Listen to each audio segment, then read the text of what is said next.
नमस्ते आप सभी लोगों को। वेलकम टू साइकोलॉजी की पाठशाला। आज हम लोग जानेंगे फ़ोबिया के दूसरे टाइप्स के बारे में। देखिए, बात कर रहे हैं सोशल फ़ोबिया के बारे में। तो सोशल फ़ोबिया में हमें लोगों से डर लगता है, जिससे हमें डरने की कोई ज़रूरत नहीं है, लेकिन हमें लोगों से डर लगता है, लोगों से बात करने में डर लगता है, लोगों के सामने अपनी बातें रखने में डर लगता है, तो उसे हम लोग सोशल फ़ोबिया कहते हैं। सोशल फ़ोबिया में एक और चीज़ है कि नेगेटिव विचार ही आते हैं कि अगर मैंने उससे ये बात कह दी, तो हो सकता है उसे बुरा लग जाए या मैं उससे ये बात कह ही नहीं पाऊँगा, ठीक है? तो इसके कारण उनके डेली लाइफ में इफ़ेक्ट पड़ता है, उसके प्रमोशन रुक जाते हैं, उसे कई सारी चीज़ों का सामना करना पड़ता है। तो आइए जानते हैं सोशल फ़ोबिया के बारे में। जिन लोगों में सोशल फ़ोबिया होता है, वो भी बात करना चाहते हैं लोगों से, लोगों के सामने अपने आप को एक्सप्लोर करना चाहते हैं, अपना टैलेंट दिखाना चाहते हैं, अपना प्रोजेक्ट के बारे में बताना चाहते हैं, अपने आइडियाज़ को बताना चाहते हैं, लेकिन वो सोशल फ़ोबिया होने के कारण वो अपनी बातें किसी के सामने रख नहीं पाते। अगर उसके दिमाग में कोई नया आइडियाज़ आ भी रहा है, जैसे एक ग्रुप है, सब लोग आपस में डिस्कस कर रहे हैं, लेकिन वो उनके पास अच्छे आइडियाज़ होते हुए भी वो अपना आइडिया सबके सामने नहीं रख पाते हैं। उनके सामने कई सारे टैलेंट होते हुए भी वो इंट्रोवर्ट हो जाते हैं। देखिए, बात कर रहे हैं सोशल फ़ोबिया के बारे में, जैसे मैं छोटा-छोटा एग्ज़ाम्पल देके बता रही हूँ। जैसे कि मान लीजिए कोई बच्चा है और वो क्लास में उनको पोएम सुनाने को कहा गया है और उनको पोएम आती भी है, उन्होंने याद करके भी आया है, बट वो पोएम नहीं सुना पा रहा, ठीक है? दूसरा, मान लीजिए कोई व्यक्ति से आप बात करना चाह रहे हो, है ना? अब आप उससे आपके सामने सबसे पहले बात ही नहीं कर पा रहे हो, अपनी बात को रख नहीं पा रहे हो कि मैं आपसे बात करना चाहती हूँ या मुझे कुछ पूछना है आपसे, ठीक है? या फिर जब बड़े होते हैं तो इंटरव्यू वगैरह में जाते हैं तो इंटरव्यू में ऐसा लगता है कि माइंड ब्लैंक हो गया है, कुछ भी बोल नहीं पाते, आते हुए भी वो अपनी बातों को नहीं रख पाते हैं, अपने नॉलेज को एक्सप्रेस नहीं कर पाते हैं दूसरों के सामने। अपने फैमिली में, फ्रेंड सर्कल में उनसे बात करना चाहते हैं वो, लेकिन वो बात नहीं कर पा रहे हैं। फैमिली के लोग सब लोग आपस में बात कर रहे हैं और वो लेकिन अपनी बातों को रख ही नहीं पा रहा है सोशल फ़ोबिया के कारण, ठीक है? तो इससे कई सारे लोग उसके बारे में गलत धारणा भी बना लेते हैं कि व्यक्ति जो है घमंडी है या बात करना नहीं चाहता, बहुत एटीट्यूड है उसमें। ये कई सारे लोग उसके बारे में गलत धारणा बना लेते हैं। सोशल फ़ोबिया के कारण बच्चे पार्टिसिपेट नहीं कर पाते हैं स्कूल कॉलेज में जो कंपटीशन वगैरह होता है, चाहे भाषण प्रतियोगिता हो, डांस हो, सिंगिंग हो। जब वो बड़े होते हैं, जैसे-जैसे लेवल उनका बढ़ता है तो स्टेज फ़ियर रहता है उनके मन में, या फिर मान लीजिए ऑफ़िस वर्क है, तो वर्क प्लेस में भी अपने आप के अपने टैलेंट को एक्सप्रेस नहीं कर पाते हैं, अपनी बातों को रख नहीं पाते। भले उनके पास और लोगों से बेहतर आइडियाज़ हो, उसको भी वो रख नहीं पाते हैं। अब आप सोच रहे हो कि सोशल फ़ोबिया होता कैसे है? ये वंशावली भी हो सकती है कि मम्मी-पापा उस नेचर के हैं, तो इस वज़ह से बच्चे में वो चीज़ें आ रही हैं। साइनेस का भी प्रॉब्लम हो सकता है कि बच्चा बहुत शर्मीला है, लेकिन सोशल फ़ोबिया और साइनेस काफ़ी अलग चीज़ है। साइनेस का भी मैं वीडियो प्लेलिस्ट में रख चुकी हूँ, आप लोग देख लीजिएगा, ठीक है? तो बात करते हैं सोशल फ़ोबिया के बारे में। सोशल फ़ोबिया ज़्यादातर नेगेटिव थिंकिंग के कारण ज़्यादा ओवरलोड हो जाता है। जैसे कि मान लीजिए नेगेटिव थिंकिंग हमारे मन में आ गया है कि अगर हम लोग सामने वाले व्यक्ति से बात करेंगे, तो व्यक्ति मेरे से बात करेगा ही नहीं, मेरी बातों का रिप्लाई करेगा ही नहीं। तो ये डर की वज़ह से, ये नेगेटिव थॉट की वज़ह से हमारे अंदर सोशल फ़ोबिया ज़्यादा हो जाता है। या फिर दूसरा रीज़न हो सकता है कि बच्चे कभी पार्टी वगैरह में गए हों और उनके सबके सामने पहाड़ा पूछ दिया गया हो, या सबके सामने बोल दिया गया पोएम सुनाओ, तो वो जो बच्चा है उस टाइम जवाब नहीं दे पाया, तो उस टाइम की जो गिल्ट है उसके कारण भी सोशल फ़ोबिया होने के चांसेस होते हैं। क्योंकि उस वक़्त उनको ऐसा लगता है कि मुझे अब मैं नेक्स्ट पार्टी में जाऊँगा तो मुझे जज किया जाएगा, लोगों के सामने जाऊँगा तो मुझे जज किया जाएगा। इसकी वज़ह से भी सोशल फ़ोबिया हो जाता है, लेकिन मेजर रीज़न है कि नेगेटिव थॉट्स का दिमाग में रहना। देखिए, अगर बात करते हैं कि ये सिम्पटम्स को हम लोग कैसे आइडेंटिफ़ाई करें कि सामने वाले को सोशल फ़ोबिया है।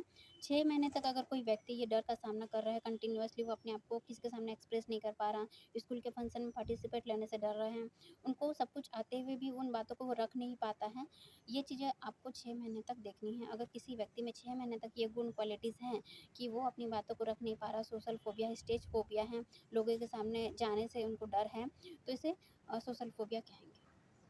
जैसे कि मान लीजिए कभी-कभी एग्ज़ाम में हम लोग को भी डर लगता है, तो एग्ज़ाम कभी-कभी फ़ेल हो जाते हैं या इंटरव्यू में नहीं जा पाए डर की वज़ह से, तो ये सामान्य है 1-2 बार होना। लेकिन ये चीज़ें हर बार हो रही हैं, हर बार आप इंटरव्यू स्किप कर रहे हो, हर बार आप एग्ज़ाम या फिर हर बार आप स्टेज को स्किप कर रहे हो कि नहीं जाके स्टेज में परफ़ॉर्मेंस नहीं देना है।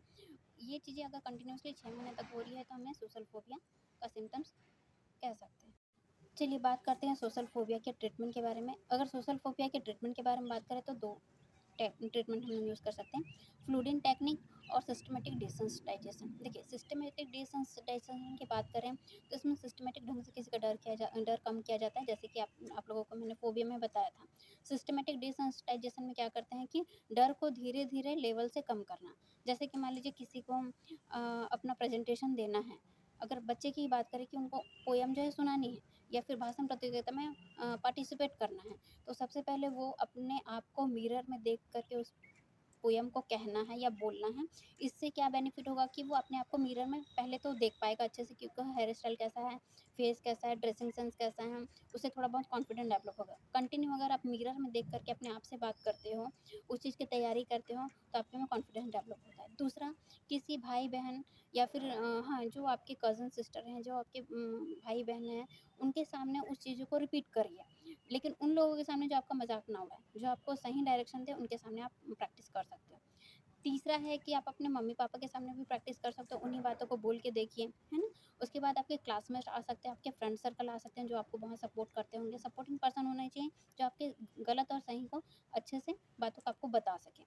देन आप स्टेज में जाकर के आप उसको परफॉर्मेंस दे सकते हैं। तो किसी भी बात को कहने से आपको डर लग रहा है, सोशल फोबिया है, बहुत ज़्यादा आपको स्ट्रेस हो रहा है कि कैसे इन बातों को कहें, कैसे अपना परफॉर्मेंस दें, तो सबसे पहले आप मिरर में देख के प्रैक्टिस करिए, है ना? देन आप अपने फ्रेंड सर्कल या फिर सिस्टर या फिर ब्रदर के सामने वो चीज़ें बोल सकते हैं। फिर मम्मी-पापा, टीचर्स, देन आप स्टेज में परफॉर्मेंस दे सकते हैं। तो इस ये लेवल जो है आपको धीरे-धीरे कॉन्फिडेंस लेवल बढ़ाएगा। ठीक है? जैसे कि हम लोग योगा करते हैं तो मिरर के सामने योगा करते हैं तो पोस्चर समझ में आता है कि कौन-सा पोस्चर गलत है, कौन-सा सही है, तो इम्प्रूव करते हैं। है ना? जैसे जिम वगैरह में भी आप जाते हो तो वहाँ मिरर लगा होता है। क्यों? क्योंकि आपके पोस्चर को आपको समझ में आना चाहिए कि आप सही तरीके से आप कर पा रहे हो कि नहीं। वैसे ही सोशल फोबिया में भी अगर आप मिरर में देख कर के अगर सोशल फोबिया नहीं भी है, आपको स्टेज फ़ियर है या फिर मान लीजिए आपको अपना परफॉर्मेंस देने में डर लगता है, अपनी बातें रखने में डर लगता है, तो सबसे पहले आप प्रैक्टिस करिए मिरर में देख कर के। ये बेसिक चीज़ें हैं। जिसे आप घर में खुद ट्राई कर सकते हैं। देखिए, सोशल फ़ोबिया की टेक्निक के बारे में फ्लूडिंग टेक्निक की बात करें तो इसमें अचानक से फेस करने को कहा जाता है। जैसे कि मान लीजिए कई सारे जगह पे आप देख सकते हैं या सिचुएशन में आप देख सकते हो कि डर के आगे जीत है, ये आपने सुना होगा। तो अचानक से उन चीज़ों को आप फेस करते हो, करो या मरो वाला। आज करके देखते हैं तो डर खत्म हो जाएगा। लेकिन ये लेवल के हिसाब से है, हर किसी का पर्सनैलिटी अलग है, हर किसी लोग का बिहेवियर अलग है। तो उनके माइल्ड टू मॉडरेट किस लेवल का है उस हिसाब से इस टेक्निक को आप यूज़ कर सकते हैं। देखिए, फ्लूडिंग टेक्निक में क्या होता है कि अचानक से उसको उस चीज़ से डर का सामना कराया जाता है। जैसे कि मान लीजिए किसी को स्टेज फ़ियर है, जनरली कई सारे लोगों को स्टेज फ़ियर हो सकता है, तो अगर अचानक से उसका सामना करवाना है, अचानक से उसको एक्सपोज़ करवाना है सबके सामने, जिससे उसका डर कम हो जाए, तो पहले आपको व्यक्ति का लेवल पता होना चाहिए कि उस व्यक्ति को कितना डर है। देन जब आपको व्यक्ति का लेवल पता चल गया, तो उनकी आँखों में पट्टी बाँध दीजिए, अचानक से उसके स्टेज के पास ले जाइए। तो उस सिचुएशन में कई बार ऐसा हो सकता है कि फ्लूडिंग टेक्निक काम कर जाती है। लेकिन ये पर्सनैलिटी के ऊपर डिपेंड करता है। हर किसी पे ही इसको हम ट्राई नहीं कर सकते। बता रही थी सोशल फ़ोबिया के ट्रीटमेंट के बारे में।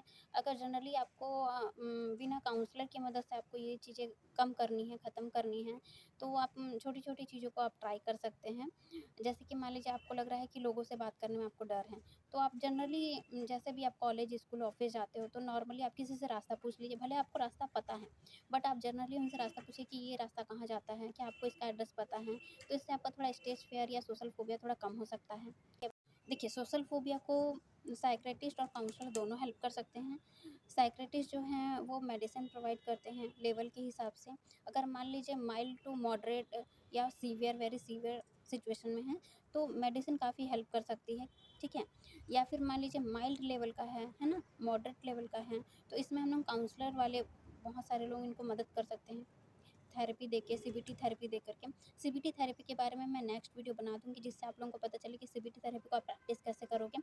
सीबीटी थेरेपी में आपका कॉग्निशन पे काम किया जाता है कि आपकी जो सोच है, नेगेटिव थॉट्स हैं, उसको कैसे पॉज़िटिव में बदला जाता है।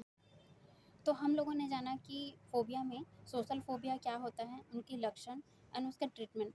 आप घरेलू चीज़ें भी यूज़ कर सकते हैं, जैसे कि मैंने बोला कि आप कुछ लोगों से रास्ता का एड्रेस पूछ लीजिए कि ये रास्ता कहाँ जाता है या एड्रेस कहाँ है। आपको वो एड्रेस पता है फिर भी, इससे आपका थोड़ा सोशल फ़ोबिया कम होगा, लोगों से बात करने का तरीका भी चेंज हो जाएगा। है ना? जो आपका जो एंग्ज़ायटी है, जो आपको डर है, वो कम हो सकता है। दूसरा, आप मिरर में प्रैक्टिस कर सकते हैं, है ना? अगर आपका ये चीज़ ज़्यादा है, लेवल ज़्यादा है आपका सोशल फ़ोबिया को लेकर के, तो आप काउंसलर से कंसल्ट कर सकते हैं, है ना?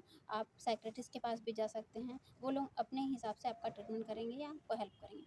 किसी भी जानने वाले व्यक्ति को अगर सोशल फ़ोबिया है ना? या आपके जानने वाले को कोई सोशल फ़ोबिया है, तो आप काउंसलर या फिर साइकियाट्रिस्ट से हेल्प ले सकते हैं। Thank you.